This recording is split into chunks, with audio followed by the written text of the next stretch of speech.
Sí.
Buenos días, doctores, ¿cómo están? Buenos días, doctor. Buenos días, profe. Buenos días, Buenos profe. días. Muy bien. Buenos días, doctor. Buenos días, doctor. Buenos días, profe.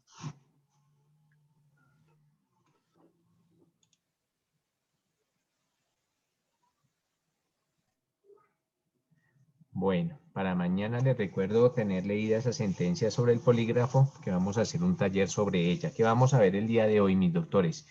Inicialmente vamos a comenzar con la clasificación, ojo, clasificación de los juramentos. Ayer estábamos en los juramentos y hoy vamos a entrar a analizar algunas clasificaciones de los juramentos, las clasificaciones que consagra tanto la doctrina como el Código de Procedimiento Civil o Código General del Proceso sobre los juramentos. El primer juramento que podemos catalogar en esta clasificación se denomina el juramento estimatorio. Ojo, juramento estimatorio.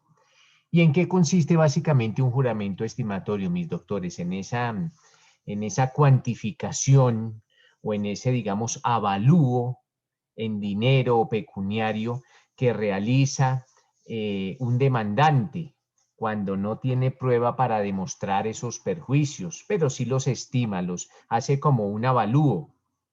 Este juramento estimatorio básicamente también está consagrado en nuestro Código General del Proceso en el artículo 206. Ojo, nos remitimos por favor al artículo 206 del Código General del Proceso que nos indica algunas características y algunas particularidades de este juramento estimatorio. Artículo 206, por favor. ¿Quién lo lee o asigno a alguien acá unilateralmente? ¿Alguien lo lee o asigno? Como ustedes dispongan.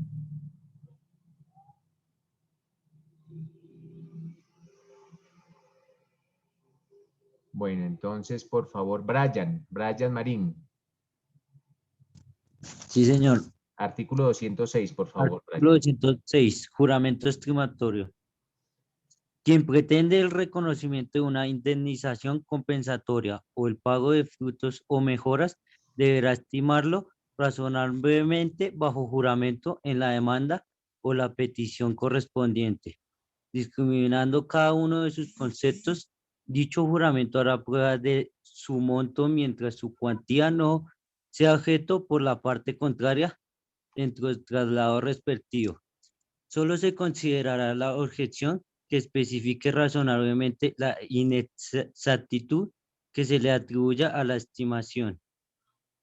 Formulada la objeción, el juez concederá el término de 5 días a la parte que hizo la estimación para que aporte o solicite las pruebas pertinentes.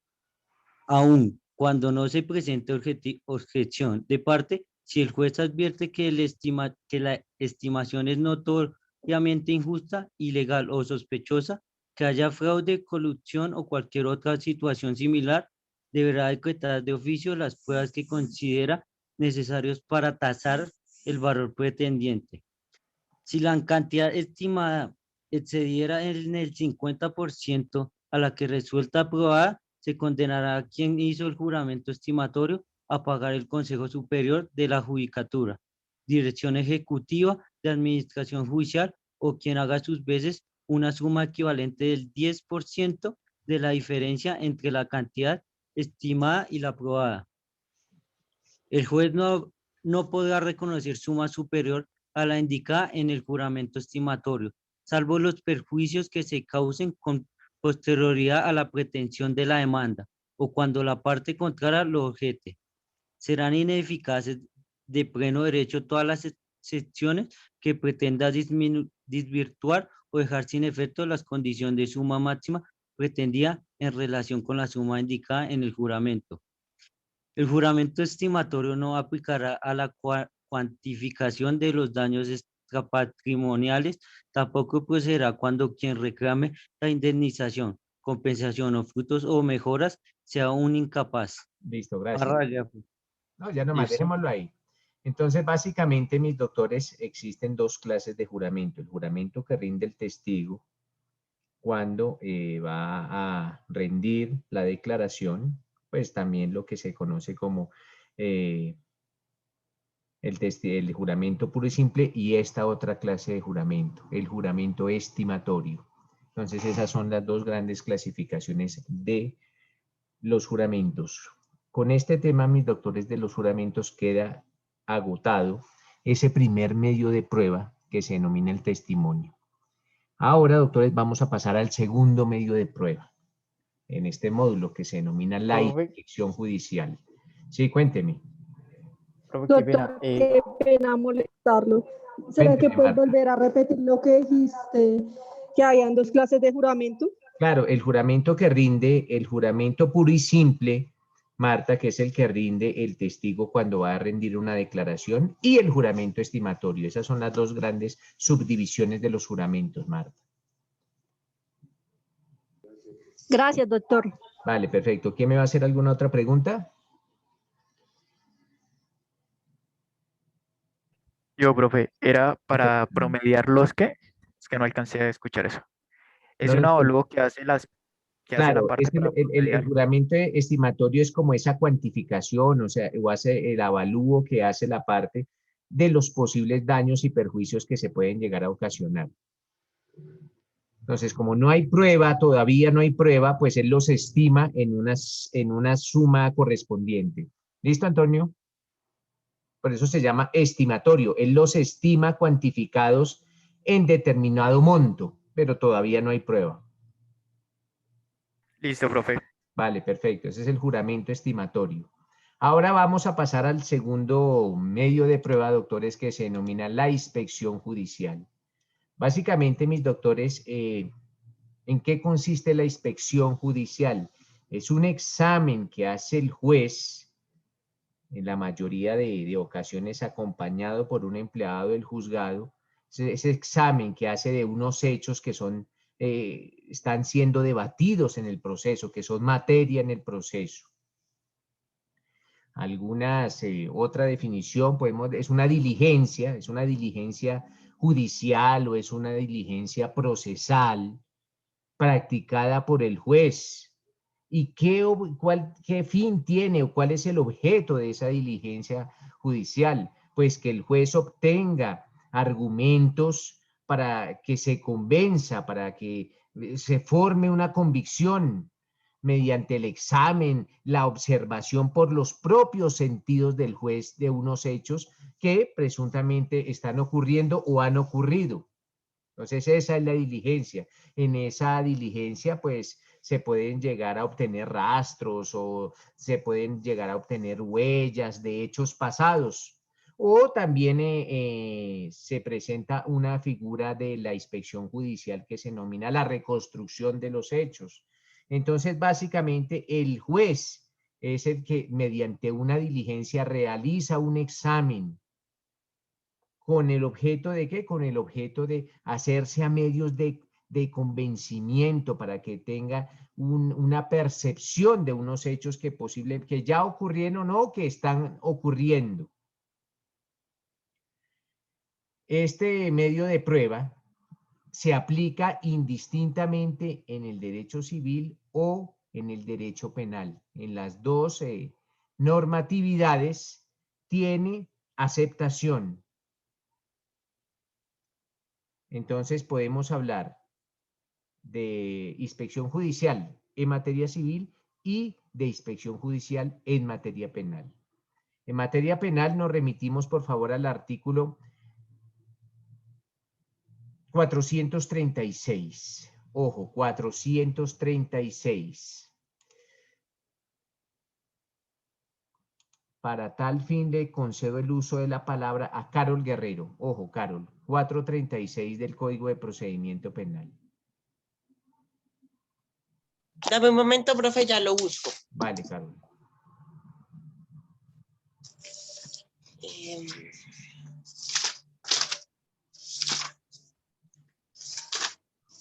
Listo, profe. Listo. 436, Carol. Artículo 436, criterio para decretarla. La inspección judicial únicamente podrá ser decretada atendidos los siguientes criterios. Primero, que sea imposible realizar la exhibición de autenticación de la evidencia en audiencia. Segundo, que resulte de vital importancia para la fundamentación de la sentencia. Tercero, que no sea viable lograr el cometido mediante otros medios técnicos. Cuarto, que sea más económica y práctica la realización de la inspección que la utilización del medio técnico.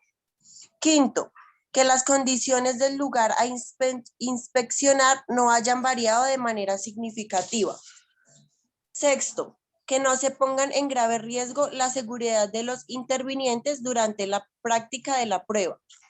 El juez inspeccionará el objeto de prueba que le indiquen las partes.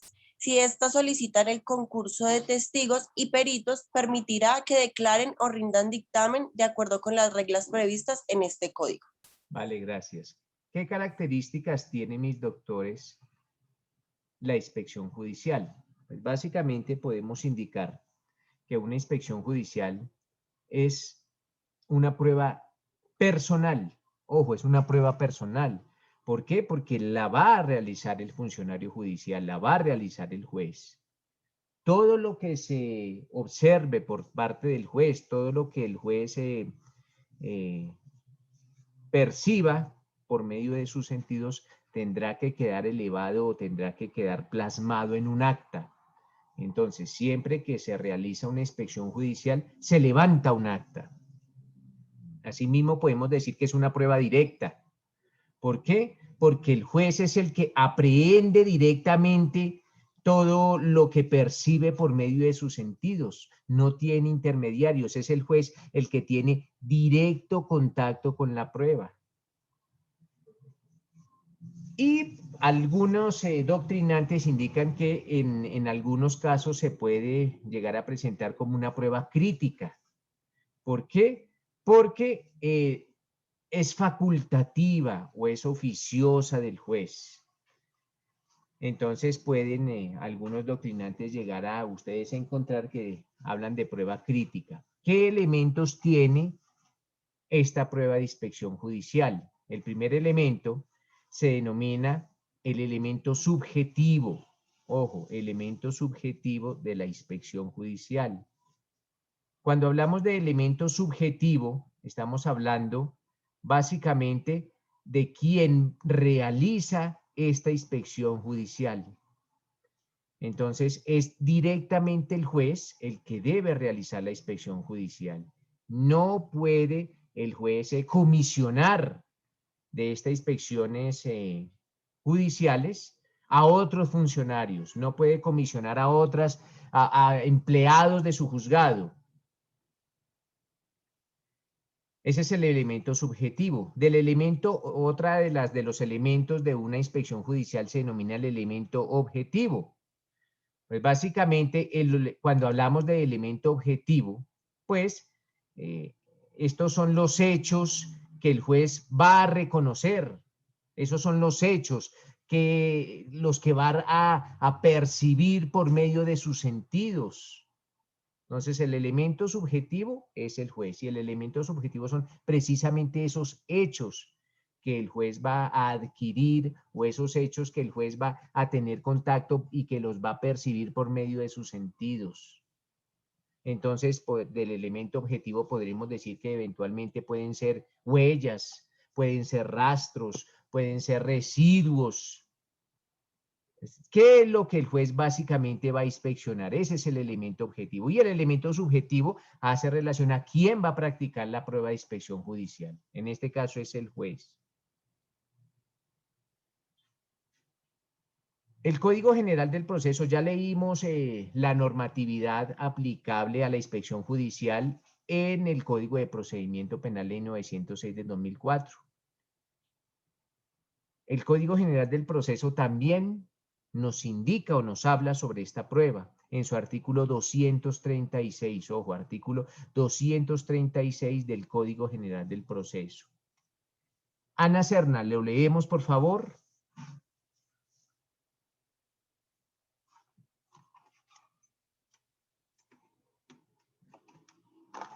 Ya, profe, ya lo leo. Vale.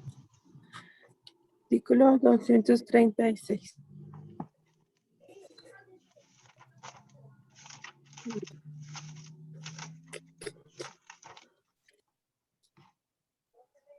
Van al micrófono.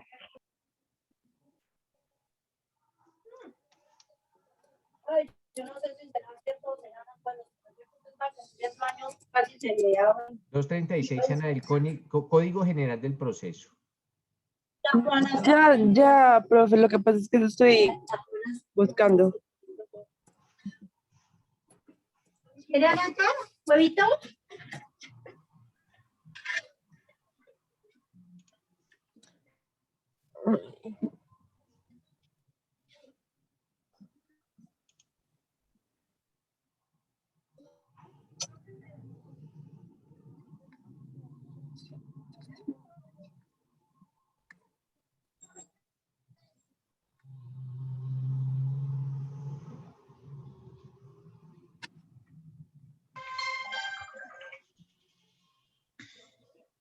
¿Listo? Ya, profe, ya lo encontré. Recuperación de información producto de la transmisión de datos a través de las redes de comunicación.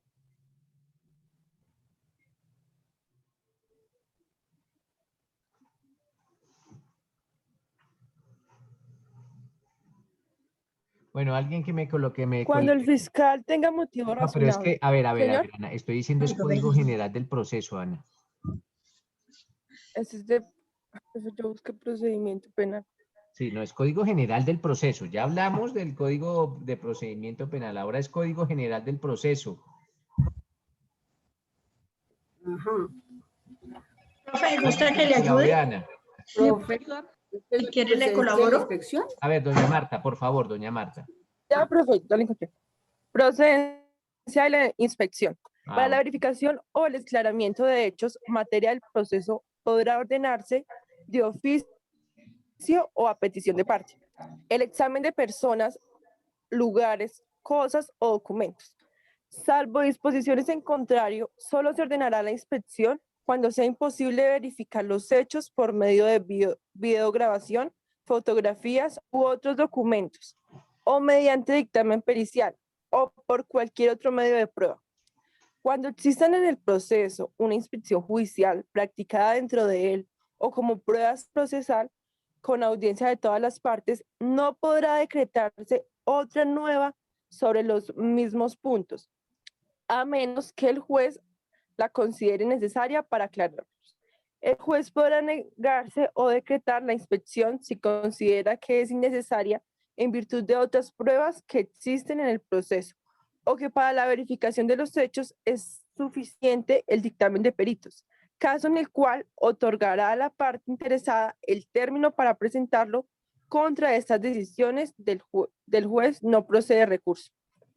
Sí, miren lo que básicamente nos está indicando este artículo 206, que la inspección judicial puede recaer o se puede tener como fin la inspección de, primero, cosas, lugares, dice personas, lugares, cosas o documentos. Ojo, sobre eso puede recaer una diligencia de inspección judicial, sobre personas, sobre lugares, sobre cosas y sobre documentos.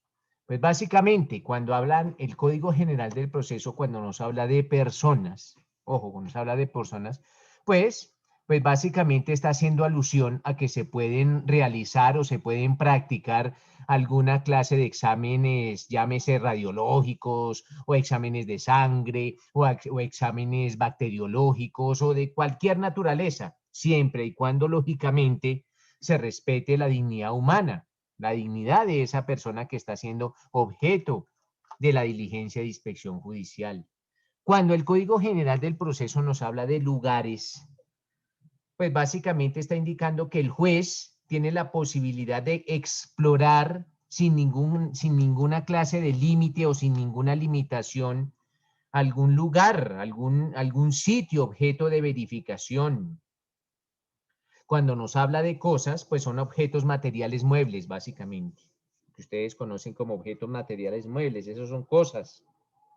Y documentos, pues estos también se pueden determinar como muebles, pero que tienen una declaración o la expresión de voluntad de alguien. Ese es también un mueble, pero la diferencia entre el mueble común y corriente y el documento es que en el documento se está plasmando expresión de voluntad. Entonces, para mejor entender, pues vamos a concebir que la inspección puede recaer sobre personas, lugares, cosas o documentos. Y está consagrado básicamente allá en el artículo 236 del Código General del Proceso. ¿Cómo se produce esta prueba? ¿Cómo nace a la vida jurídica esta prueba de inspección judicial? Pues básicamente también debe haber un sujeto que le propone al juez practicar esta diligencia de inspección judicial. Entonces, esa persona, y al igual que en el testimonio, este proponente de la inspección judicial le tiene que indicar al juez con precisión los puntos sobre los cuales va a efectuarse la inspección judicial. Entonces, debe existir un proponente.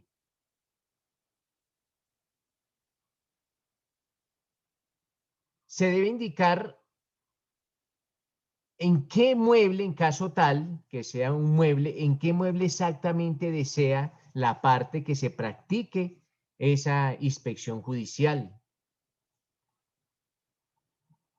Si la carga argumentativa que realice este proponente o que realiza esta parte que está solicitando la inspección judicial convence al juez, pues el juez decretará la inspección y el juez señalará la fecha, la hora en que se va a llevar a cabo esta diligencia.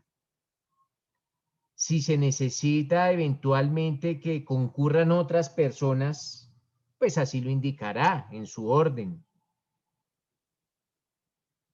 En ocasiones se necesita que las diligencias de inspección judicial estén acompañadas por peritos, pero así lo debe indicar el juez.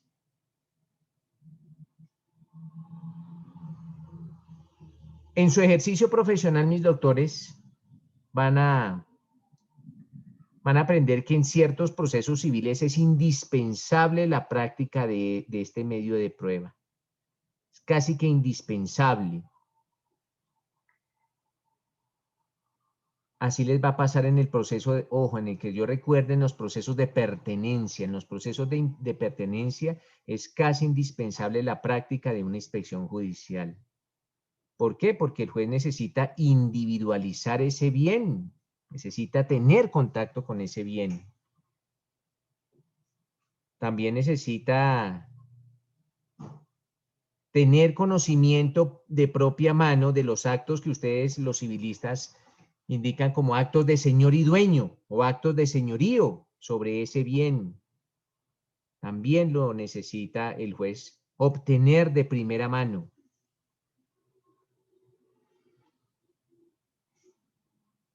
Hay un proceso en civil que se denomina proceso de deslinde y amojonamiento. En esos procesos también es casi que indispensable realizar la inspección judicial.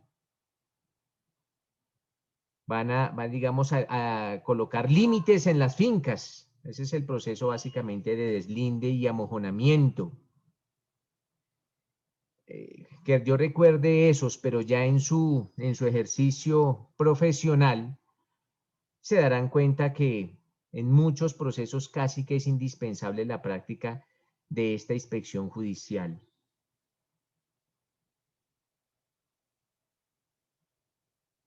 Remitámonos por favor al artículo.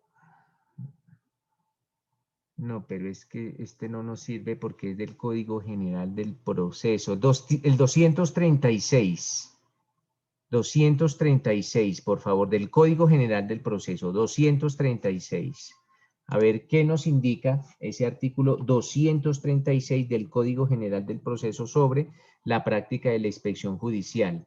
Para tal fin, vamos a escuchar a Jonathan Becerra. Pero, profe, es que Perdón, profe, el 238 Ah, ese es el que es nos el acabó de artículo. leer, ese es el que nos acabaron de leer ahorita. Sí, claro. Sí, dice práctica de la inspección, el Sí, claro. 238, doctor. Ese es el que acabamos ahorita de leer. Listo. El artículo 238, doctor. Sí, no, pero dejemos ahí. Buenas. Entonces el artículo Decía- 238, profesor. No, tengamos en cuenta por ahora que eso, que en algunos procesos es casi que indispensable la práctica de la inspección judicial. Para que ustedes profundicen, el artículo 376 en los procesos de servidumbre, también en los procesos de lanzamiento por ocupación de hecho de predios rurales del artículo 393. Los procesos de pertenencia del artículo 375, numeral 9. Los procesos de deslinde y amojonamiento, como les había dicho, del artículo 403 del Código General del Proceso. Básicamente, si existen otros, pues ya serán un ejercicio profesional, en los cuales se den cuenta que es indispensable, es básico que se practique esta diligencia de inspección judicial. Pero es esa diligencia judicial practicada por el juez. El juez acude directamente y aprende por medio de sus sentidos esos hechos de los que existe alguna controversia. Entonces, doctores, ya tenemos claro en qué consiste el testimonio y ya tenemos claro en qué consiste una inspección judicial. Y que la inspección judicial tiene aplicabilidad tanto en el derecho civil como en el derecho penal. Vamos a ver otro medio de prueba que se denomina la prueba pericial. Ojo, prueba pericial. También le denominan el peritaje. Nunca peritazgo. La palabra peritazgo no está admitida por la Real Academia de la Lengua Española. Si se utiliza, pues es una incorrección. Prueba de perito o prueba Doctor, qué pena, pericial. ¿me puede repetir, por favor? Prueba de perito o prueba pericial o dictamen pericial o peritaje, pero nunca peritazgo. Peritazgo no. Vamos a tratar de también de pulirnos un poquito en el lenguaje. Pero básicamente yo siempre voy a hablar de prueba pericial o de peritaje. ¿En qué consiste un peritaje o en qué consiste una prueba pericial? Pues básicamente, mis doctores, podemos hablar de peritaje como una diligencia judicial en el cual el juez, ojo, el juez acude a una persona experta. El juez acude a un experto en cualquier materia, para que ese experto le brinde al juez un apoyo en un tema, lógicamente, que el juez desconoce. El juez necesita tener conocimiento de unos conocimientos especiales, de unos conocimientos científicos o de unos conocimientos técnicos o de unos conocimientos artísticos. Entonces el juez se apoya en ese experto para que le brinde esos conocimientos. Vamos a remitirnos al Código de Procedimiento Penal, el artículo 405. No se estatuye los pormenores de la prueba pericial en materia penal. Ojo, artículo 405. ¿Qué nos dice al respecto? A ver. Caterín Pérez Corredor, ¿qué nos dice? Artículo 405, Caterín. Lógicamente la ley 906 del 2004.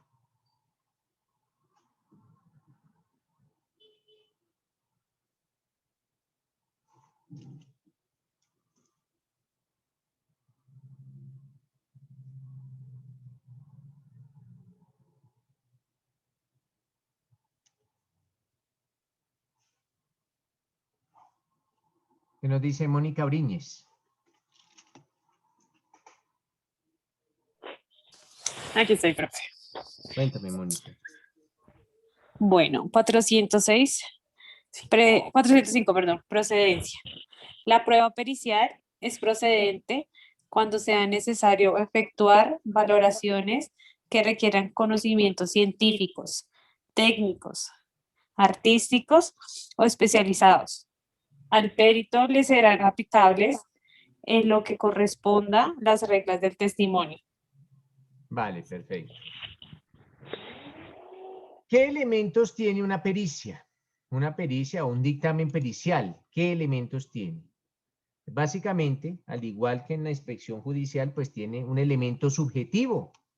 Ojo, un elemento subjetivo. ¿Y cuál es el elemento subjetivo en una prueba pericial? Pues el perito. Ese es el perito, el elemento subjetivo. Subjetivo es de la persona. El artículo 408 del Código de Procedimiento Penal indica quiénes pueden ser peritos. Entonces, si ustedes se remiten al artículo 408 del Código de Procedimiento Penal, él indica quiénes pueden ser peritos y básicamente, pues son personas con un título legalmente reconocido en una ciencia o en una técnica o en un arte. También indica este artículo que en algunas circunstancias diferentes, que la persona no tenga el título en ciencia, técnica o arte, pues personas que tengan un reconocido entendimiento en una ciencia, en un arte o en un oficio, aunque carezcan de título.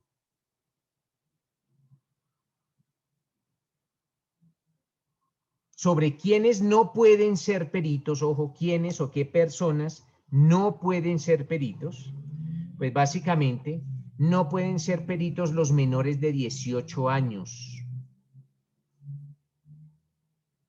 Tampoco pueden ser peritos los interdictos por sentencia judicial, aunque ya la interdicción ustedes saben que está abolida, pero las personas que tengan alguna deficiencia cognoscitiva o alguna deficiencia de orden mental. Las personas que hayan sido condenadas a suspensión de ese arte, de esa ciencia o de ese oficio, por ejemplo, un médico que haya sido condenado por el Tribunal de Ética Médica o un contador que haya sido condenado por la Junta Nacional de Contadores, pues tampoco puede ser perito y es más que lógico. Y las personas que hayan sido condenadas por delitos, a menos que se encuentren rehabilitados, indica el Código de Procedimiento Penal más exactamente allá, en el artículo 409.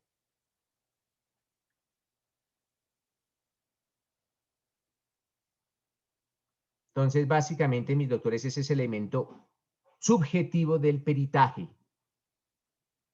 También existe un elemento objetivo de la prueba pericial.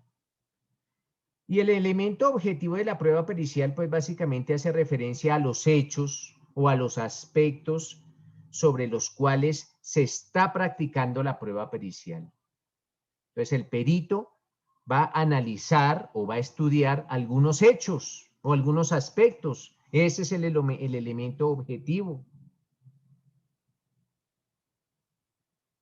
Entonces, tanto en materia civil como en materia penal, la prueba de perito, la prueba pericial procede cuando sea necesario, cuando se necesite verificar o cuando se necesite valorar hechos, lógicamente que se estén debatiendo en el proceso, pero esos hechos requieren de conocimientos especializados. El juez no sabe de todas las ciencias, entonces requiere apoyarse en personas expertas. Para eso se necesita el dictamen pericial. ¿Cómo nace la prueba pericial? ¿Cómo llega a la vida jurídica la prueba pericial o cómo se incorpora la prueba pericial al proceso? Pues en materia civil, en materia penal y en materia civil hay algunas variaciones. En materia civil, pues también debe existir un proponente, alguien que le indique al juez de manera muy detallada qué puntos son los que va a estudiar el perito. En civil se acostumbra a que se acompañe esa petición con un cuestionario que debe resolver el perito. Y ese cuestionario pues busca esclarecer esos hechos. Si el juez considera que se debe practicar esta prueba, pues básicamente así lo determinará. Entonces emitirá una orden nombrando el perito con nombre. Será el perito Pedro Pérez. Lógicamente, en la mayoría de los casos, pues, de la lista de auxiliares de la justicia. El perito o de la, bueno, a la lista de auxiliares de la justicia, o también el perito que la parte esté ofreciendo, porque la parte también puede tener acceso a diferentes oficinas especializadas que le suministren esas personas con esos especiales conocimientos técnicos, artísticos o científicos. Ese perito tendrá que ir a posesionarse en el juzgado. Tomará juramento el perito de cumplir bien y fielmente los deberes que el cargo le impone. Y de eso pues se levantará un acta. Estoy hablando en materia civil. Materia civil, el perito debe presentar un dictamen. El juez le concederá un término para que el perito presente su dictamen. Una vez se ha presentado el dictamen por parte del perito, pues se le correrá un traslado a la contraparte. ¿Esto para qué? Para materializar ese principio de contradicción. ¿Y qué puede hacer la contraparte cuando le corren traslado del dictamen pericial? Pues básicamente puede o pedir aclaración del dictamen, porque para la contraparte el dictamen es confuso o de pronto utiliza un lenguaje que no es comprensible, o puede solicitar que el dictamen sea complementado o que sea adicionado. Esto se presenta en aquellos eventos en los cuales el perito no se ha pronunciado respecto de todos los puntos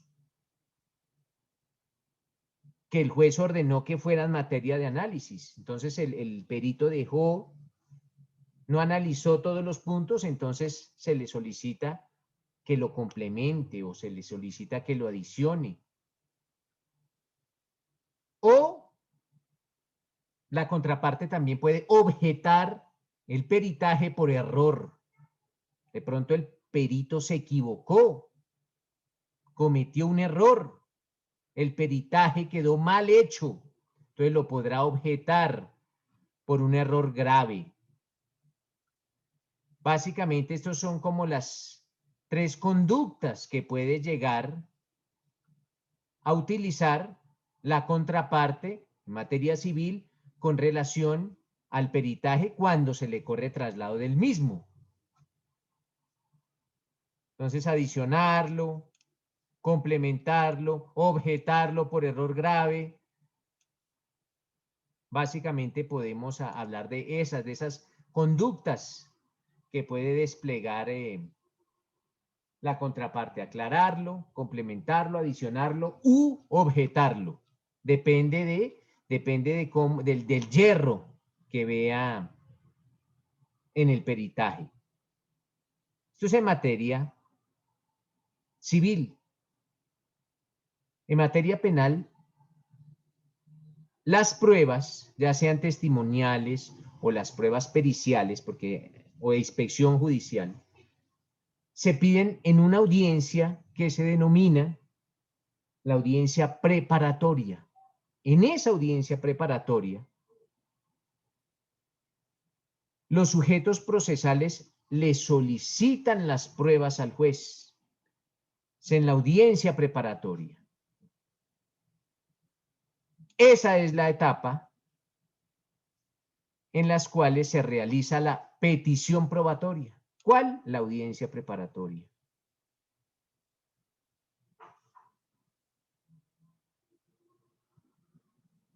¿Qué carga argumentativa tiene la parte para solicitar una prueba pericial? Pues básicamente, la parte, ya sea la fiscalía o la defensa, pues le tendrán que indicar al juez de por qué esa prueba pericial es pertinente, conducente, útil y necesaria. Tendrán que convencer al juez que ese peritaje es pertinente, conducente, útil y necesario. Allá en esa audiencia.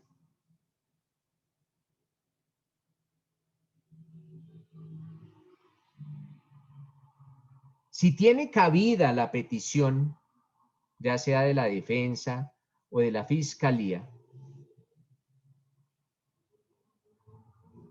si estamos hablando de fiscalía, ojo, si estamos hablando de fiscalía, la fiscalía debió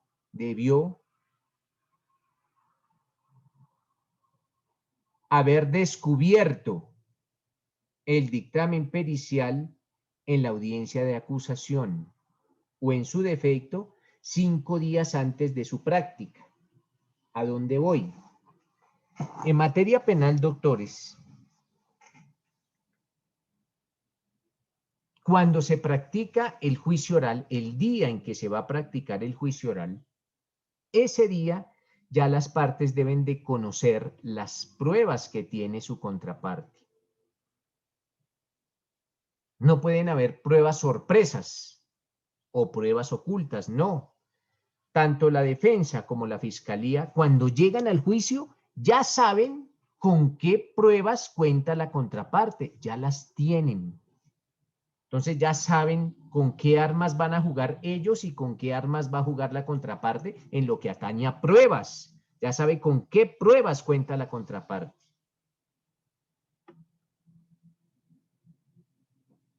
¿Por qué? Porque la contraparte se las descubrió. En materia penal, los sujetos procesales les deben descubrir todas sus pruebas a sus contrapartes.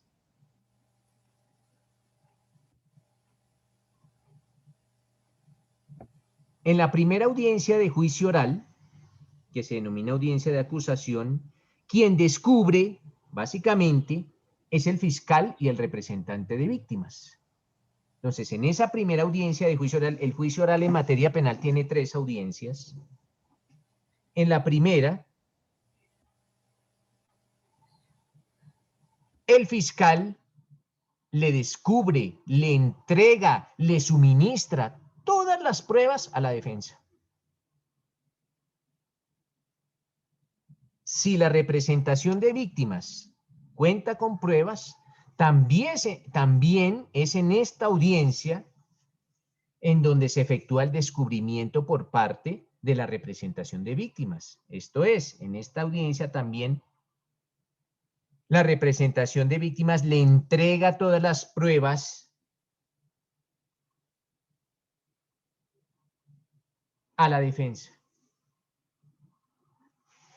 Esto quiere decir, doctores, que cuando finaliza esta primera audiencia de juicio en materia penal, el defensor ya sabe con qué pruebas cuenta la fiscalía y con qué pruebas cuenta la representación de víctimas. Ya lo sabe.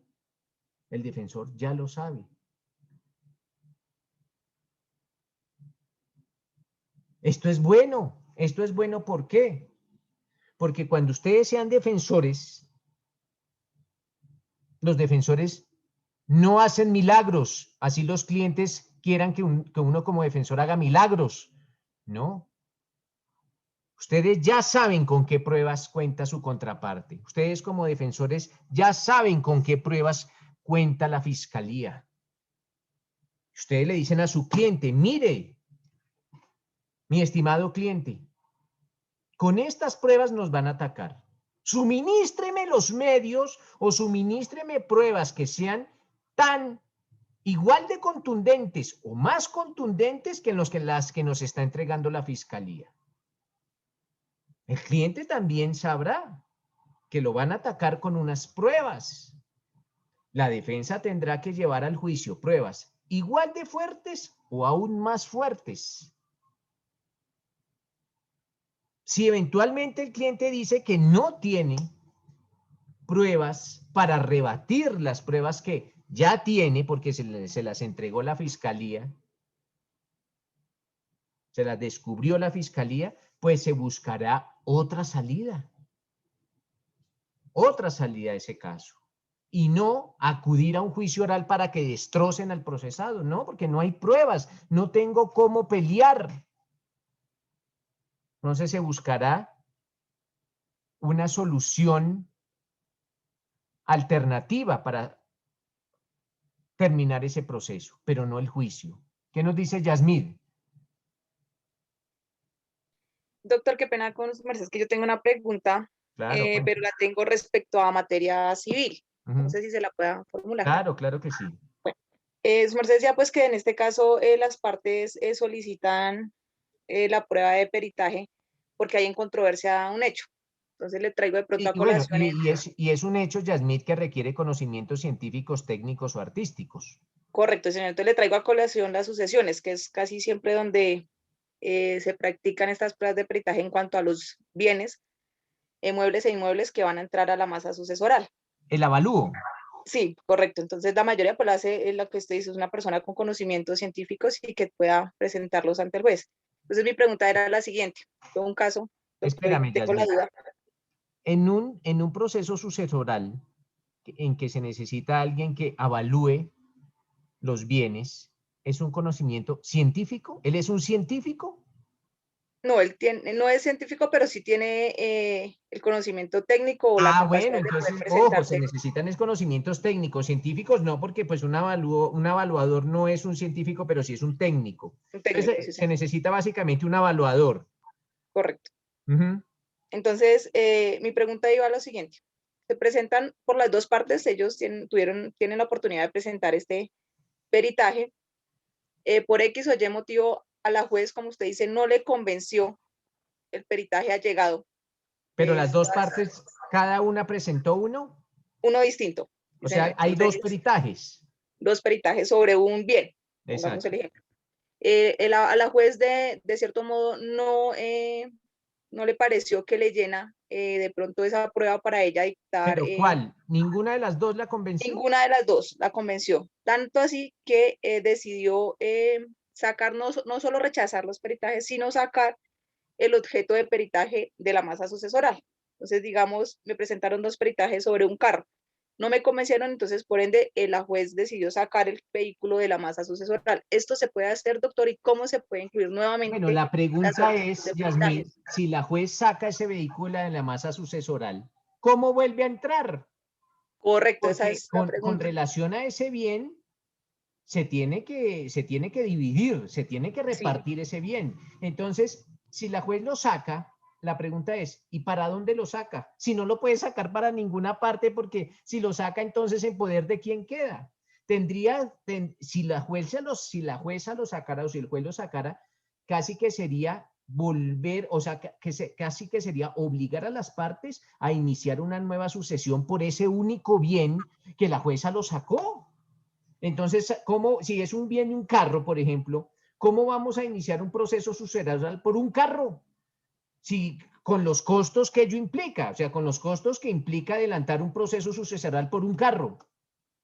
Entonces, o sea, el valor importaría acá del bien, doctor, el valor importaría pues claro, para que la juez tuviera iniciar un proceso sucesoral cuesta 10 millones de pesos y el carro cuesta 5, entonces casi que no tendría un fin lucrativo iniciar un proceso civil si me voy a ir en pérdidas. ¿Mm? Pero entonces sería bueno preguntarle a la señora juez, en este caso, señora juez, usted ha sacado este bien de la masa sucesoral por cuanto ninguno de los dos peritajes la convenció. Entonces la pregunta es, ¿y qué hacemos con ese bien? ¿Qué hacemos con ese bien? Aunque la jueza es perito de peritos, pero yo creo que si las partes de común acuerdo aceptan alguno de los dos peritajes, esto obliga a la jueza, porque ya es de consumo entre las partes, es de común acuerdo. No es mi especialidad, pero esa es una muy buena pregunta. ¿Qué pasa con ese bien? ¿Qué pasa? ¿Ese es un proceso, algo que pasó en la realidad? Sí, doctor, es algo real. Por eso le Bueno, ¿y qué preguntaba que dijo si la el valor jueza con del bien. relación a ese bien? Pues, doctor, realmente es un juicio de sucesión. El bien no es un vehículo, el bien es una bomba de gasolina. Presentaron dos peritajes, por ende, pues uno fue acorde a lo que es el costo de una bomba de gasolina y otro pues fue absurdo porque pongamos un peritaje lo presentaron por 850 millones y el otro lo presentó por 35 millones de pesos. Entonces ella lo que hizo fue llamar a los dos peritos a una audiencia y les hizo como un cara a cara a los dos peritos, pero ninguno de los dos les soportó de forma pertinente o conducente o idónea, como lo queramos llamar en ese momento, el peritaje y por ende ella lo rechazó y dijo no, esa bomba queda excluida de la masa asesoral por el momento y voy a poner partidor sobre los demás bienes. Dentro a todo lo de la pandemia y todo, y pues realmente no sabemos en este momento que ella vaya a hablar sobre el bien, porque lo que hizo fue excluir la bomba, no entró a la partición, no entró, ya se hizo hijuelas, partición de todos los demás bienes, excepto eso, o sea, esa bomba está volando y la persona pues No, que está básicamente lo que va a pasar es que van a tener que iniciar otro juicio con respecto única y exclusivamente a la bomba. Porque ya está terminando casi que el juicio sucesoral y no hubo ningún pronunciamiento con respecto de la bomba, excepto sacarlo. Ese fue el único pronunciamiento, sacarlo de la masa sucesoral. Entonces, básicamente lo que van a tener que hacer acá las partes es volver a iniciar un proceso sucesoral única y exclusivamente con la bomba. Perdón, profe, pero ahí, ¿ante quién? ¿Ante el mismo juez o ante otro juez? No, ante otro juez o ante ya será el reparto, pero tendrá que ser otro proceso aparte. Doctor, y una pregunta, y en este caso por lo menos antes de que ella finiquite la partición, porque ya tiene que ahorita después de que el partidor ya dio hijuelas y porcentaje a cada parte en el proceso, ¿no se le puede solicitar avalúos adicionales para volver a presentar la bomba o necesariamente es iniciar Mira, otro Yasmín, lo que yo proceso? te diga ahí es mentira porque eso ya es un tecnicismo en el código de procedimiento, en este caso, yo no sé cuál, ni siquiera qué regirá eso, de pronto el Código General del Proceso es el que regirá esto. Entonces, si se pueden llegar, dos preguntas me surgen ahí. La primera, ¿el juez no tenía la potestad de decretar un peritaje de oficio? Si Pues es que ninguno eso de los también, dos lo convenció, porque si no le convenció ni el de A ni el de B, ¿por qué usted, señora juez, no decretaba usted? Decrételo usted. No sé si tenga la potestad de decretar una prueba de oficio. ¿Y por qué no les decía a las partes, bueno, ¿saben qué? No me convence ninguno de los peritajes, tráigame otros peritos que realicen ese dictamen pericial mucho más técnicamente y que sopesen del por qué esos valores, o sea, si vale 100 millones de pesos, ¿por qué vale 100 millones de pesos? Que lo sustenten en debida forma, o si vale 1.000 millones de pesos, ¿por qué vale 1.000 millones de pesos? No sé si la jueza tendrá esas facultades en materia familia, no sé, pero pensaría que sí, porque los jueces de familia, esos son sistemas medio inquisitivos, ellos pueden decretar peritajes de oficio, ¿por qué no lo hacía? Bueno. pues precisamente esa es la duda, doctor, ¿Y porque qué le dice el no abogado? sabemos incluso fue error del abogado en ese momento de que la juez dijo, sacamos esta bomba, pues él hubiese dicho, no, señora juez, solicito entonces que usted decrete, porque ella sí tiene la facultad para decretar, bueno, entonces por el juzgado también se decreta acá perito, porque por el juzgado también pueden nombrar ellos un perito para que hagan ese tipo de trámites, pero pues esa es la duda, no sabemos en sí por qué fue la falla, por eso quería preguntárselo. No, y está hablando con alguien que los únicos procesos de familia que ha tenido los he tenido es como parte, no como abogado. Entonces, ni modos porque me han como parte, como demandado, básicamente. Vale, Entonces, perfecto. Entonces sí, pues asesorarse pues bien de alguien experto en familia, a ver, y si el abogado la embarró, pues ya ustedes tomarán la decisión que consideren. Perfecto, muchas gracias, doctor. Entonces les decía, doctores, que allá en esa audiencia preparatoria es donde se solicitan las pruebas en materia penal y que pues antes la fiscalía tuvo que haber descubierto, y en esa audiencia preparatoria quien descubre es la defensa. Entonces básicamente la defensa muestra sus cartas, que pues en derecho probatorio es mostrar sus pruebas. Pero al perito, que es lo que nos atañe, se le debe interrogar ¿cuándo? Pues el día del juicio oral, al día del juicio oral. Pero el interrogatorio del perito pues está reglamentado en el Código de Procedimiento Penal. Allá en el artículo 417 indica cómo se debe interrogar a un perito en materia penal. Alguien que nos lea, por favor, ese artículo 417 del Código de Procedimiento Penal, Ley 906, sobre cómo o cuáles las formalidades o cómo es la técnica para interrogar a un perito en materia penal. ¿Qué nos dice doña Gloria? Permítame, profe, me pongo aquí este negocio. Ya, profe, permítame. Código de Procedimiento 410. Penal, doña Gloria. Sí, señor. 417. Sí, por favor. Gracias, profe. A ver. 417. ¿De qué está hablando el 417? Instrucciones para interrogar al perito. Ah, bueno, entonces, ojo, ¿cómo se debe interrogar a un perito en materia penal? Y alguien de una vez que vaya, y ahorita que vayan ustedes mirando el 418 sobre cómo se debe contrainterrogar a un perito. Ya habíamos visto antes las dinámicas de interrogatorio y contrainterrogatorio, o que existía un interrogatorio que ustedes lo conocieron como, o lo vimos aquí como interrogatorio directo y el contrainterrogatorio. Doña Gloria nos va a leer cómo se interroga a un perito, a alguien que va a practicar esta prueba pericial en materia penal. ¿Qué nos dice doña Gloria el artículo 417 sobre cómo se debe interrogar a un perito? Gracias, profe. El perito deberá ser interrogado en relación con los siguientes aspectos. Primero, sobre los antecedentes que acrediten su conocimiento teórico sobre la ciencia, técnica o arte en el es experto, o sea, en el que es experto. Segundo, sobre los antecedentes que acrediten su conocimiento en el uso de instrumentos o medios en los cuales también es experto. Tercero, sobre los antecedentes que acrediten su conocimiento práctico en la ciencia, técnica, arte, oficio o afición aplicables. Cuarto, sobre los conocimientos científicos, técnicos o artísticos en los que fundamenta sus verificaciones o análisis y grado de aceptación. Quinto, sobre los métodos empleados en las investigaciones y análisis relativos al caso. Sexto, sobre si en sus exámenes o verificación utilizó técnicas de orientación, de probabilidad o de certeza. Séptimo, la corroboración o ratificación de la opinión pericial por otros expertos que declaran también en el mismo juicio.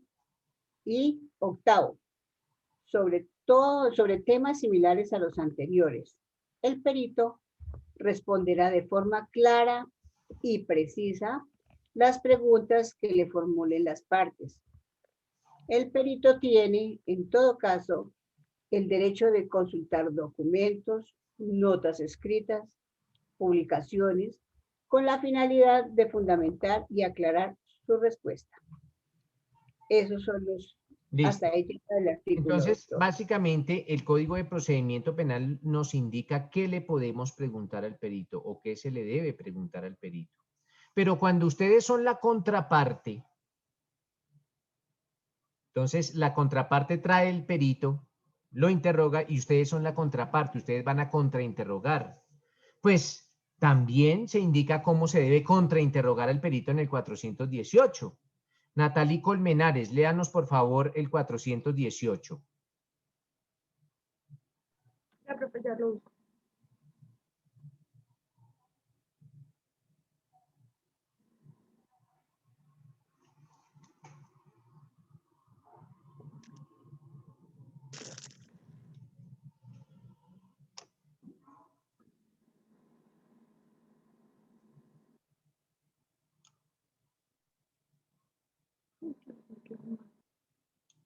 Procedimiento penal.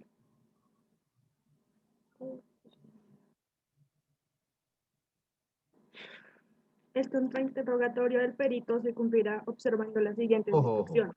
Más lento. El contrainterrogatorio del perito, ¿qué, Natalie? Se cumplirá observando las siguientes instrucciones. Primero, la finalidad del contrainterrogatorio es refutar en todo o en parte lo que el perito ha informado.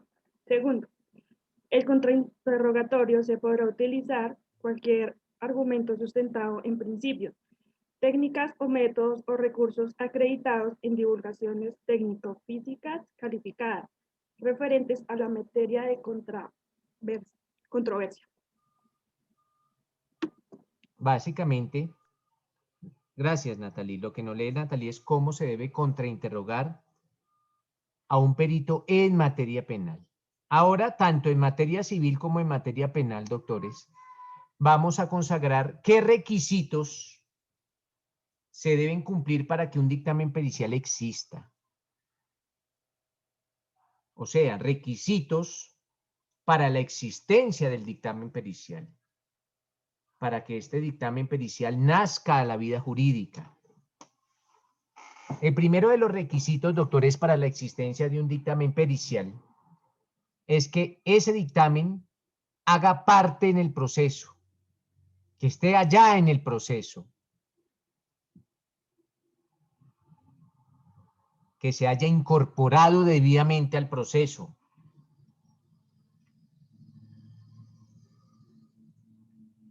Ese es el primer requisito, que se haya incorporado, que haga parte del proceso y que se haya incorporado debidamente y en la oportunidad procesal pertinente.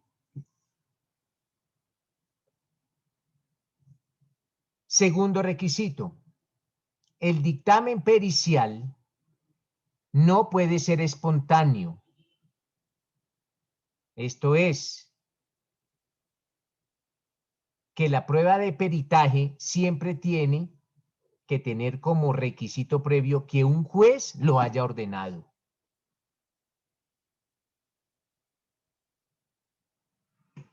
Entonces, un juez tiene que ordenar la práctica de ese dictamen pericial. Como tercer requisito, doctores, el perito tiene que realizar su labor personalmente. Él no puede delegar en otro perito ese encargo. Podrá tener asesores o podrá tener colaboradores, pero el dictamen pericial lo debe hacer el perito personalmente.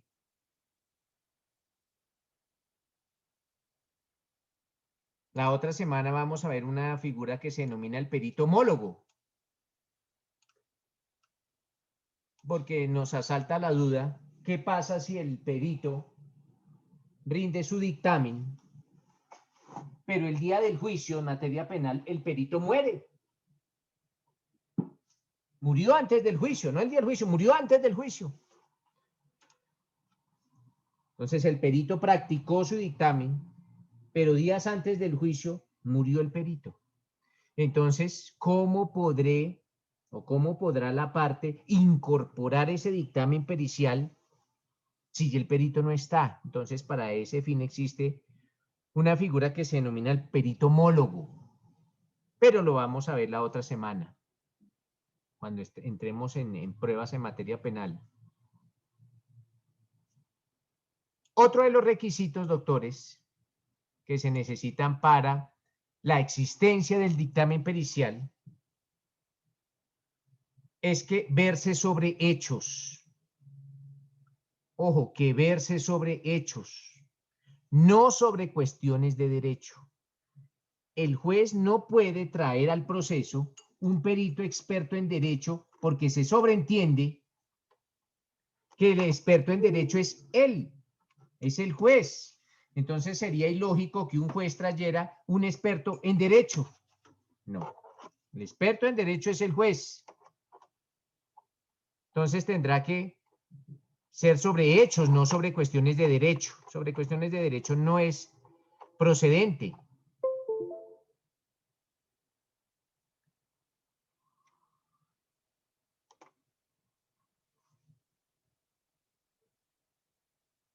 El perito no debe ser un sujeto procesal. No debe tener parte en el proceso. Debe ser un tercero. Así, las partes en el proceso sean expertas. Si van a acudir a una prueba pericial, pues tendrán que acudir a un tercero.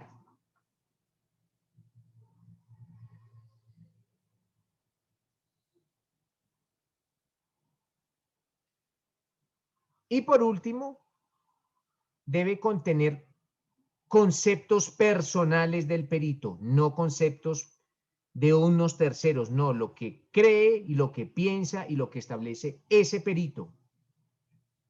No los conceptos de otras personas, por más autoridades y más autorizadas que sean. Esos son como los requisitos para que el peritaje, lo que se denominan los requisitos de existencia del dictamen pericial. Perdón, doctor, debe contener conceptos personales ¿de quién? Del perito. Del perito, porque estamos hablando es del perito. Los conceptos son personales del perito. Gracias. Asimismo, doctores, existen otros requisitos que se denominan los requisitos para la validez del dictamen. Para que el dictamen sea válido, para que el dictamen pueda ser valorado en el proceso. ¿Qué nos dice Antonio? Profe, cuando su merced hace mención con respecto a que debe ser conceptos personales, pero se pueden basar sobre conceptos científicos, es decir, de un tercero. Claro, ojo, el concepto. Yo puedo basarme en un libro o en una teoría de una autoridad en la materia, pero con base en esa teoría o con base en ese libro emito mi concepto. Lógicamente, en lo que atañe a dictámenes científicos, el concepto del experto o el concepto del científico tendrá que tener como soporte algunas publicaciones de algunos científicos expertos, pero estoy hablando del concepto, no de la fuente que tenga como base o de la fuente que tenga como guía. Podrá tener una guía o una base, pero el concepto es muy personal. ¿Listo, Antonio? Listo, profe. Don Fernando, ¿tiene alguna acotación? Fernando Zapata. Doctor, yo quería preguntarle en el caso de que, digamos, hay que hacer una prueba pericial, pero la prueba pericial, digamos, es de ingeniería, y el ingeniero que seleccionan para la prueba por causas, ¿cómo es que se dice? Bueno, externas a su voluntad, no se encuentra para el momento del peritazgo en el lugar y no tiene la forma de llegar, ¿qué procede? Bueno, ¿en cuál lugar? ¿En el juzgado? No, digamos que la prueba pericial es la medición de un terreno o algo parecido, me hago entender. Y entonces el juez, el día de la prueba pericial, ordena que obviamente se diligencien hacia el lugar para hacer la dichosa prueba. Pero entonces la persona encargada de hacer la dicha prueba, que es el perito, por causas externas a su voluntad, no puede llegar ni se encuentra dentro del lugar en el que se tiene que hacer la prueba. ¿Hay que proceder? El juez tiene dos opciones. O decretas cerrada esa prueba, es más, no se practica la prueba por inasistencia del perito experto, o reprograma la fecha de la audiencia. ¿Depende de qué? Depende en la razón de la inasistencia, en la causa de la inasistencia. Si la causa de la inasistencia del experto es justa, el juez procederá a señalar una nueva fecha. Si la causa para el juez no es justificable, ya no se practica la prueba. ¿Listo, Fernando? Dependes de eso. Sí, doctor. ¿Qué dice Miguel Ángel? Hola, doctor. Lo que pasa es que dijimos que para la existencia de la prueba pericial tiene que tener como requisito que el juez lo haya solicitado. Pero hay unos tipos de procesos que lo solicitan para poder instaurarlos, como por ejemplo un proceso divisorio que solicita que de una vez se haga el peritaje del avalúo del inmueble. Básicamente, Miguel, no lo haya solicitado, que lo haya decretado. O sea, toda prueba tendrá que pasar por el perito de ser decretada por un juez. Si se allega de una vez con el proceso un dictamen pericial, pues el juez tendrá que hacer algún pronunciamiento con base en esa, haciendo alusión a esa prueba pericial, y ese pronunciamiento se tendrá en cuenta como el decreto de ese dictamen pericial. Listo, Miguel Ángel, pero tiene que ser casi que avalado por el juez. Sí, esa era la pregunta, si ese peritaje tiene validez o tiene que el juez decretarlo válido o volver a hacerlo nuevo, un No, peritaje nuevo. como Miguel Ángel bien dice, pues en ocasiones se necesita del dictamen pericial como requisito previo. Entonces, si el juez avala, si el juez acepta la demanda, pues le está dando aval a ese dictamen pericial. ¿Listo, Miguel? Ok, gracias, doctor. Bueno, doctor, entonces ahora estamos en otros requisitos que se denominan, los primeros eran los requisitos de existencia y los segundos que vamos a ver se denominan los requisitos para la validez del dictamen. El primero de los requisitos para la validez del dictamen es que la orden del juez sea legal, que el juez sea competente. Pues tendrá que ser un juez competente para que la orden de realizar la prueba pericial sea legal, para que tenga validez ese dictamen. Otro de los requisitos para la validez del dictamen es que el perito tenga capacidad para desempeñar ese cargo.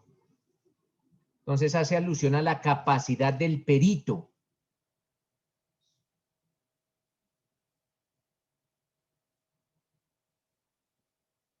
Otro de los requisitos, mis doctores, es que el perito se haya posesionado, lo cual implica la toma de juramento.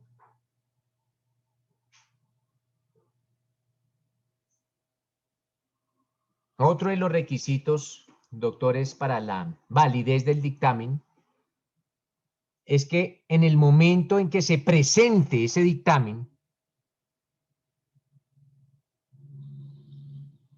esta acción o este fenómeno de la presentación del dictamen se presente tal y como la ley lo exige. Si lo exige oralmente, pues que se presente de manera oral. O si se presenta de manera escrita, lo que en penal se denomina la base de opinión pericial. La base de opinión pericial en materia penal, cuando ustedes lean, o cuando lo leía ahorita doña Gloria, cuando hablaba de base de opinión pericial, es el escrito en donde el perito plasma su concepto. Entonces, básicamente que indistintamente como la ley solicite que se presente, si oral o escrito, pues se tiene que presentar con base en esas exigencias. Más que obvio es el hecho que se necesita que el perito esté libre de cualquier presión, libre de cualquier dolo, que tenga que ser un acto consciente y libre por parte del perito.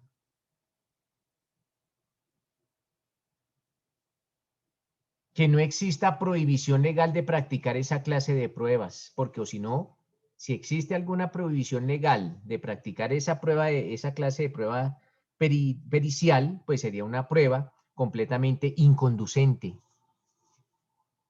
No es legal. Y ya les había dicho pues que el perito tiene que realizar personalmente su labor.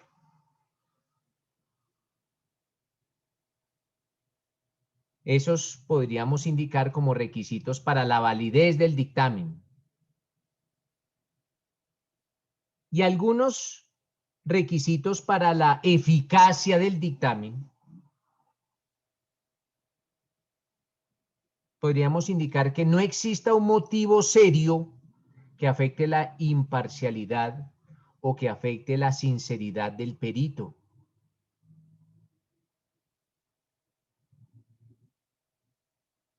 Profe, qué pena, ¿me puede repetir eso? Lo que Que no acaba de exista decir. un motivo serio que afecte o la imparcialidad o que afecte la sinceridad del perito.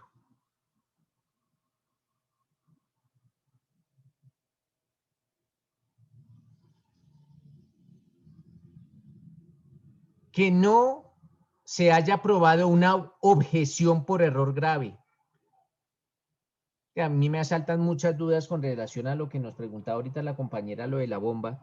¿Por qué el perito de una de las partes no objetó por error grave el peritaje de la contraparte? No sé, ya tendría que ya hablar con su abogado. Alguno de los dos se equivocó, pero para la juez los dos se equivocaron. Pero si yo veo que mi contraparte tiene un peritaje equivocado, pues lo objeto. Y aquí no lo objetaron. Bueno.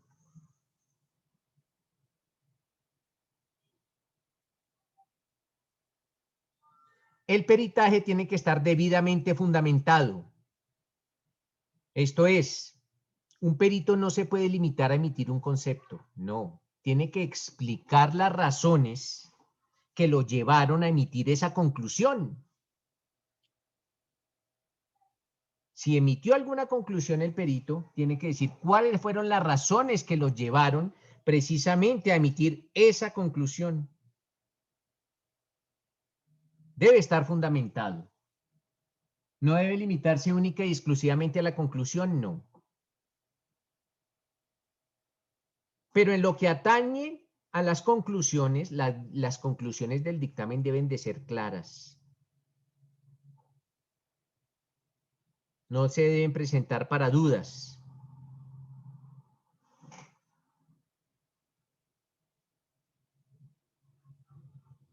Básicamente, mis doctores, esos son como los requisitos para la eficacia del dictamen pericial.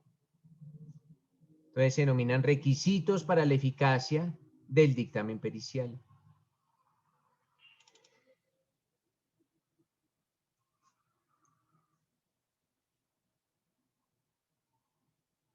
Ya con base única y exclusivamente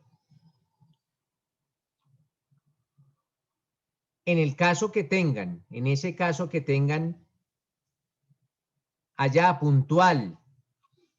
Cada caso, como yo les decía en los módulos pasados, cada caso es un mundo completamente distinto.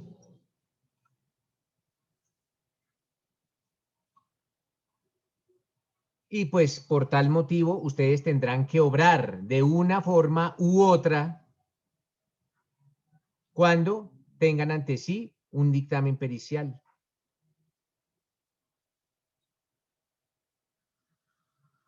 En materia civil,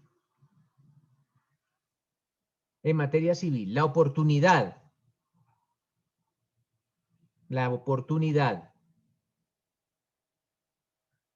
para el decreto de la prueba pericial está consagrado en el artículo 227 del Código General del Proceso.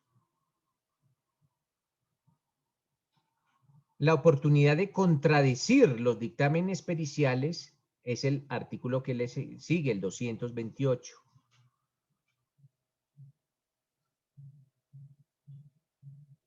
Si el juez, si dentro del proceso, que era lo que le preguntaba a la compañera de la bomba, si dentro del proceso el juez puede decretar pruebas de oficio, le decía yo le decía a la compañera, bueno, ¿y esto sobre qué procedimiento está basado?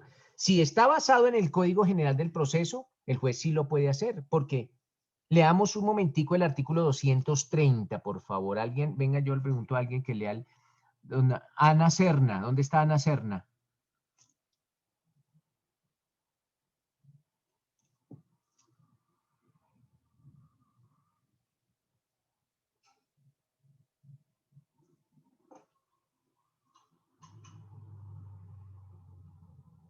Alejandra Riaño.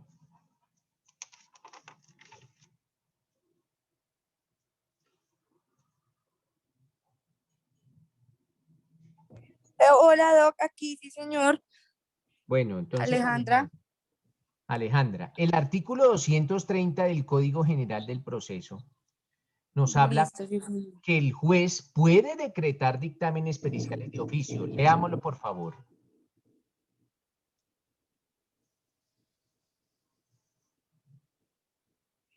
Ya lo estoy buscando. 230, Código General del Proceso. Ujú. Alejandra.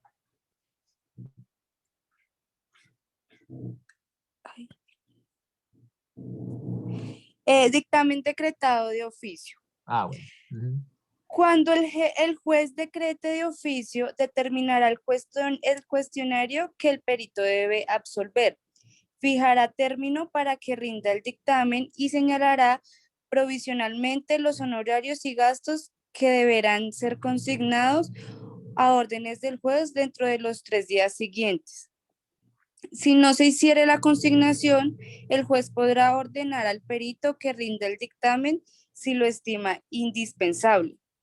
Si el perito no rinde el dictamen en tiempo, se le impondrá multa de 5 a 10 salarios mínimos legales mensuales y se le informará a la entidad de la cual dependa o a cuya vigilancia esté sometido.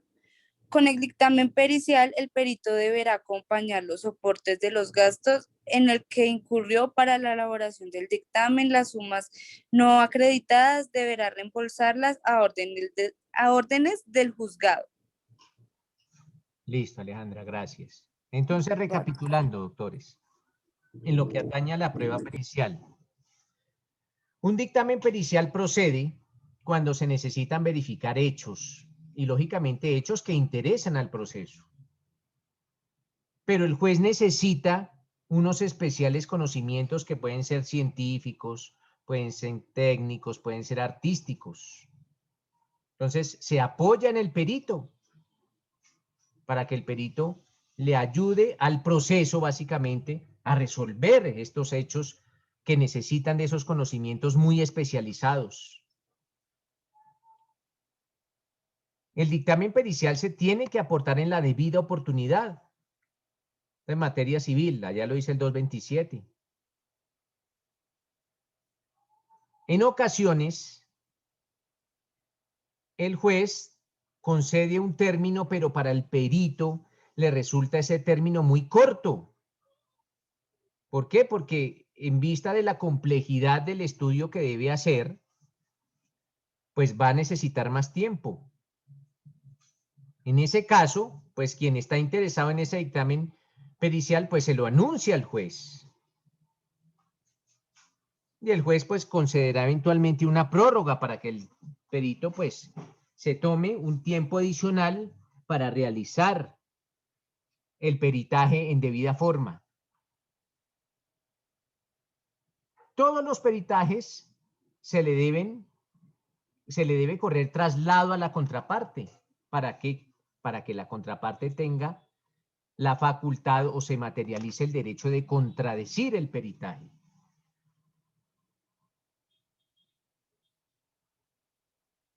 Ya hablamos de la adición, de la objeción, de la complementación, de la aclaración. Entonces, si la contraparte considera que el dictamen necesita ser aclarado, complementado, adicionado, pues eventualmente puede solicitar la comparecencia del perito a la audiencia. O puede aportar otro peritaje. En materia civil, el juez puede decretar peritajes de oficio, tal como nos lo leyeron en el artículo 230 del Código General del Proceso. Pues puede el juez decretar peritajes de oficio.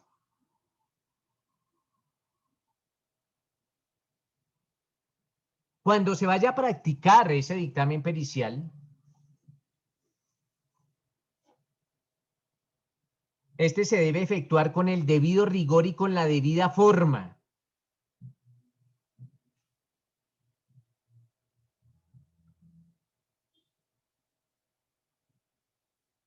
Cuando el juez va a valorar ese dictamen pericial, lo va a valorar, atenderá criterios de la sana crítica, que es el sistema probatorio que rige en Colombia. Acuérdense de los sistemas probatorios cuando hablábamos de la sana crítica y de la tarifa legal. En Colombia solo existe una tarifa legal que es en materia penal, que se denomina tarifa legal negativa y hace relación a las pruebas de referencia.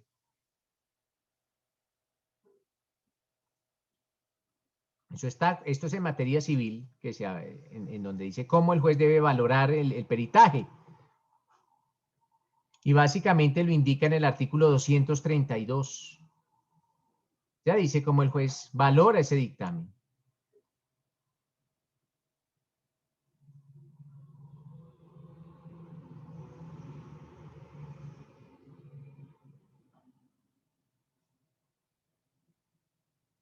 Joana Pinilla. No, Joana Pinilla no. Alison Peñuela. Alison Peñuela. Alison Peñuela que por favor nos lea ese artículo del Código de Procedimiento, el Código General del Proceso que nos habla sobre cómo el juez debe valorar el testimonio, el dictamen pericial, el 232. Cómo el juez valora ese peritaje, Alison. Sí, señor. 232, apreciación del dictamen. Listo, Alison. El juez apreciará el dictamen de acuerdo con las reglas de la sana crítica, teniendo en cuenta la solidez, claridad, exhaustividad, precisión y claridad de sus fundamentos, la idoneidad del perito y su comportamiento en la audiencia, y las demás pruebas que obran en el proceso. Vale, entonces allá es el artículo 232, el que le indica al juez cómo debe valorar esa prueba. Entonces esto es como a grandes rasgos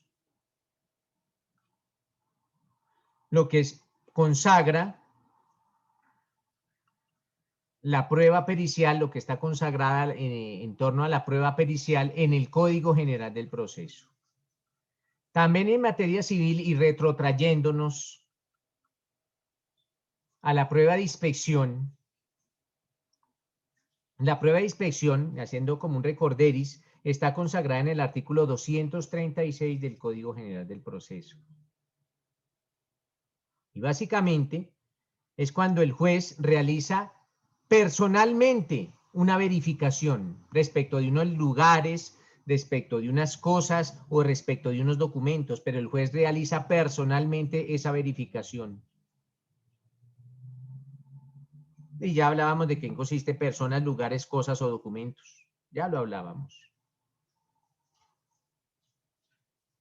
Como requisitos para la inspección judicial, pues esta se tendrá que ordenar o el juez la ordenará cuando sea imposible verificar esos hechos por medio de una videograbación o por medio de una fotografía o por medio de otro documento o mediante un dictamen pericial o por medio de un testimonio o por medio de cualquier otro medio de prueba.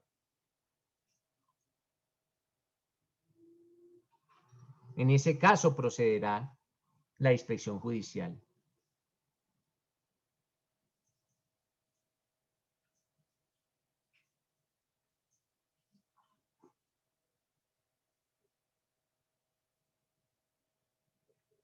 Esos son como requisitos también que se necesitan para esta prueba de inspección judicial. Entonces, hemos visto, doctores, dos grandes medios de prueba. La inspección judicial y la prueba de perito o prueba pericial.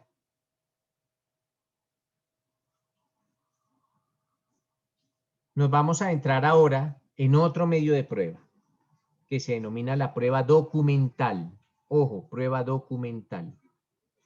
Ya es el documento como tal. Nos vamos a remitir, doctores, a lo consagrado en el artículo 243 del Código General del Proceso. En ese 243, pues básicamente empieza el Código General del Proceso a delimitar lo concerniente a esta prueba documental.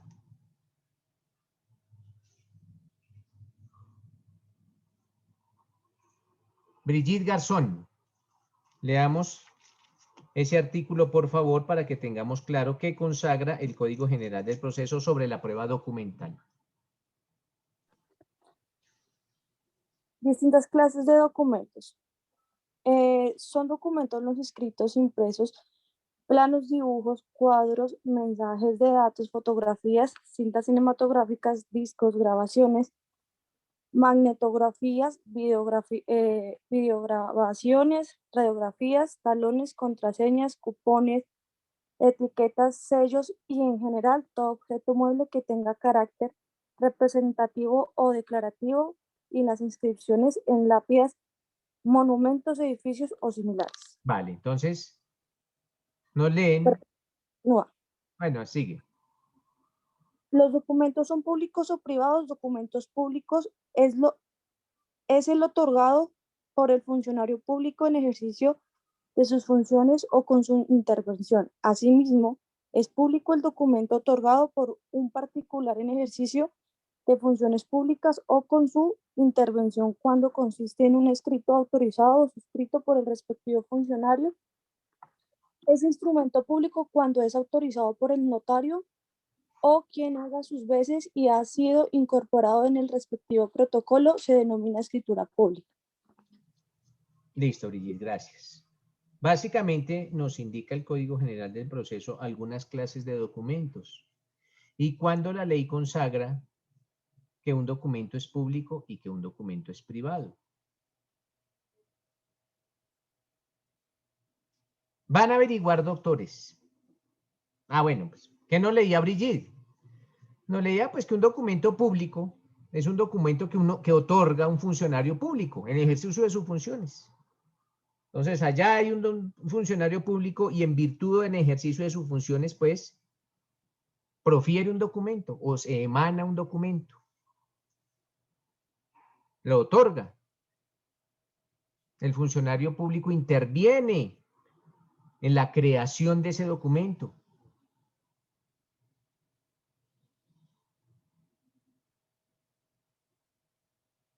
O en ocasiones, pues los particulares también, pues también ejercen temporalmente funciones públicas. Entonces, cuando un particular está ejerciendo temporalmente funciones públicas, pues también los documentos que él profiera serán públicos. Y cuando no participe un empleado público o un servidor público, pues será un documento privado.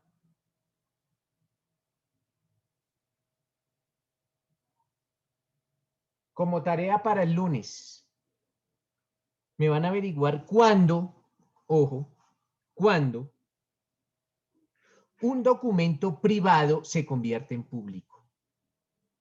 Entonces, en un caso hipotético, ustedes, los que no son funcionarios públicos, cualquiera de ustedes o cualquiera de los que nos encontramos en este auditorio, que son particulares, extienden un documento. Hoy lo extienden. Entonces, hoy que son particulares, extienden un documento. Una carta.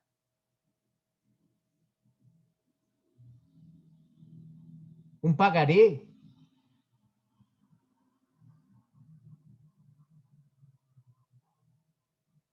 Cualquier documento que ustedes extiendan como particulares. Ojo, son particulares, no son funcionarios públicos y tampoco son particulares que transitoriamente están ejerciendo funciones públicas. No, ni son funcionarios públicos, ni son particulares que transitoriamente están ejerciendo funciones públicas. No, ninguna de las dos. Son particulares comunes y corrientes y extienden un documento. Entonces, acorde con la definición de documento privado, pues este es un documento privado. ¿Por qué? Porque lo extiende una persona particular. Ni es funcionario público, ni es particular que ejerce funciones públicas transitorias. Pero en un caso determinado, ese documento privado se puede convertir en un documento público. Ojo, en un caso determinado. Esperemos.